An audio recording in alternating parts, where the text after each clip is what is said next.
Et là, la chod, chazak ou baruch rabotai, besorot tovot, un bon Shabbat, on est le 3 dans le mois Cheshvan, Iloula de Rav Ovadia Yosef, Zecher Tzadik Livracha, décédé 2013, et un des messages, avec les dizaines de livres qu'il a écrits, il y en a un livre, Anaf et Savot, qu'il a écrit sur les maximes des pères au début, dans la page 45.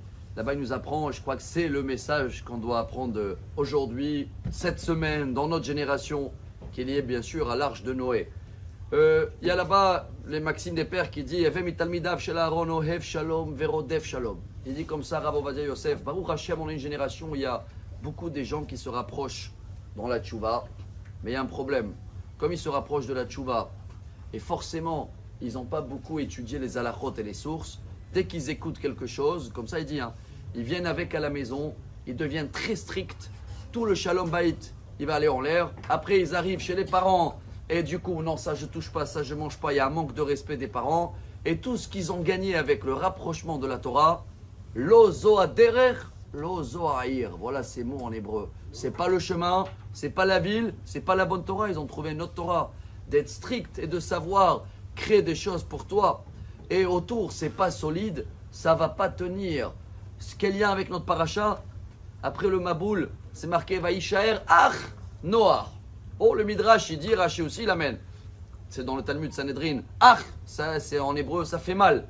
Pourquoi il est sorti boiter Noach? Parce qu'une fois il a tardé donner à manger au lion et il a mordu. Bon, ça c'est un Midrash. On a amené un autre Midrash qu'il était enrhumé, etc. Noach. Mais il y a un troisième très beau. Ach en hébreu, ça veut dire que Noach. Ça veut dire qu'il y avait beaucoup des gens qu'ils ont fait des arches aussi. Attends, ils l'ont vu 120 ans, le pauvre, préparé. Il n'arrête pas de leur dire tous les jours, il va avoir un déluge, il va avoir... Bon, c'est vrai, ils l'ont dit, il est maboule. Mais il y en a quand même quelques-uns qu'ils ont fait. Mais ça n'a pas tenu la route. Vous savez pourquoi? Parce que Noach, il avait une vraie source. Il a reçu les messages du bon Dieu. Donc voilà, Dieu, il a dit, tu fais ça. 300 coudées, 150 mètres de long, ta.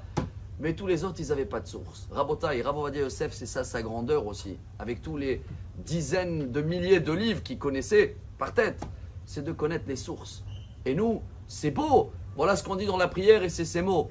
Hashivenu avinu le Toratecha, vekarevenu malkenu la avodatecha, ve'ahazirenu bitshuva shelema lefanecha.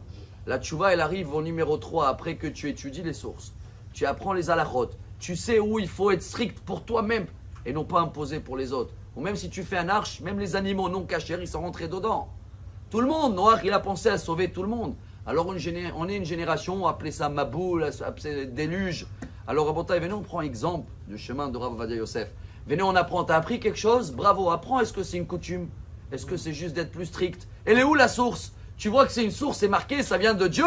Vas-y, construis l'arche et pense à ton entourage de le rentrer dedans. Mais s'il n'y a pas de source et tu vas commencer à l'imposer à droite, à gauche, à la place de rapprocher les gens, tu l'éloignes. À la place de te rapprocher toi-même à la Torah, tu te rapproches vers, malheureusement, pas le bon chemin et pas la bonne ville. Voilà la grandeur de Rav Ovadia Yosef. Srutot tagen ba'adeno. Et qu'on apprend de la paracha de Noach, d'être Noach en hébreu, agréable. Shabbat, shalom, mais agréable. Amar Rabbi Elazar,